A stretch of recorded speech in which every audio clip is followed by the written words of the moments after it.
जय श्री राम। भारतीय इतिहास में जाइए। हमारी 30,000 सेना फलानी सेना से बेहद बहादुरी से लड़ती हुई मारी गई। साथ में फैलाना हिंदू राजा बहुत बहादुरी से लड़ता हुआ वीर गति को प्राप्त हुआ। जब बहादुरी से भरे इतिहास का क्या उपयोग करें, जिसमें अंततः लड़ते हुए, हारते हुए, जोर करते हुए मारे जाने की और राज्यों के हारे जाने का अंतहीन उल्लेख हो। बड़े बहादुर युद्ध कौशल से युक्त हमारे पास अक्षौहिणी सेना थी, हाथी थे, बाद में तोपखाना भी था, लेकिन अंत में हार जाते थे या तो बहादुरी से युद्ध कौशल इत्यादि में झोल है या इतिहास लिखने में। हम इतने ही बहादुर थे तो इस भारतीय उपमहाद्वीप में छोटी से छोटी सेना, चाहे थल मार्ग से आई या समुद्र के रास्ते से हम पर शासन करके गई, इस्लाम तो यहीं जम ही गया। देश का 70% हिस्सा उसने जीत लिया। मात्र हजारों की संख्या वाले अंग्रेज, फ्रांसीसी, डच, पुर्तगाली तक हमें सैकड़ों बरस तक रोनते रहे।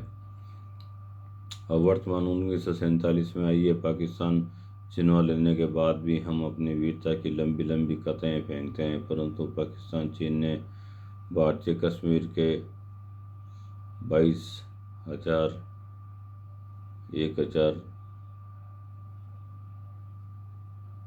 2,21,000 वर्ग किलोमीटर जमीन में से 1,22,000 वर्ग किलोमीटर जमीन हमसे हथिया ली। बांग्लादेश, नेपाल, भूटान ने हमारी हजारों हेक्टेयर जमीन हमसे छीन ली और देश में बैठे वक्फ और एक खास मजहब के लोगों ने 4 लाख इबादत गाहों, मदरसों, ईदगाहों, चर्चों, ईसाई स्कूली ट्रस्टों ने हजारों लाखों एकड़ जमीन हमसे छीन रखी है। यह सब हमारी अद्भुत बहादुरी, युद्ध कौशल और कूटनीति के ही सुंदर परिणाम हैं। भावुकता को आशीर्वाद, फिजूल की वीरता और विविधता की सैकड़ों हजारों पूर्व की कल्पित कहानियां जिनसे हम चिपके पड़े हैं, वह किसी काम की नहीं है। चीन जैसी आक्रामक नीति या कूटनीति न केवल विदेशी फ्रंट पर बल्कि देश के अंदर भी चलाई जानी चाहिए। देश के जिस हिस्से में देशद्रोह दिखाई देता हो, घुसपैठिए भरे हों, देश विरोधी, हिंदू विरोधी भावनाएं भरी पड़ी हो, वहां विकास के कार्य आगे बढ़ाने से परहेज किया जाना चाहिए। कश्मीर सेब का देश का सबसे धनी और अब अति विकसित प्रदेश बन चुका है, लेकिन देश विरोधी भावनाओं, देश के शत्रुओं से अपनी निकटता को उन्होंने कभी नहीं छिपाया है। एक राम मंदिर बन रहा है, आप खुश आह्लादित हैं, लेकिन कर्नाटक, तमिलनाडु में सैकड़ों मंदिर तोड़े जा रहे हैं, पाकिस्तान में सैकड़ों मंदिर तोड़े जा रहे हैं, बांग्लादेश, अफगानिस्तान में सैकड़ों मंदिर तोड़े जा रहे हैं।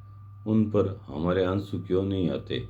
देश का कलुषित और हारों से भरा इतिहास ही बताता है कि हमें यह नहीं पता कि हमें कहाँ खुश होना है, कहाँ रोना है और कहाँ जय श्री राम, भारत माता का नारा लगाना है।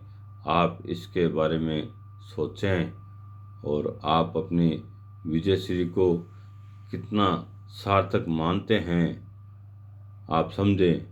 श्री कृष्ण जन्मभूमि, माँ काल की भूमि और भी आपके स्थानीय स्तर पर मंदिर बने हुए हैं, वक्फ बोर्ड की जमीनें पड़ी है,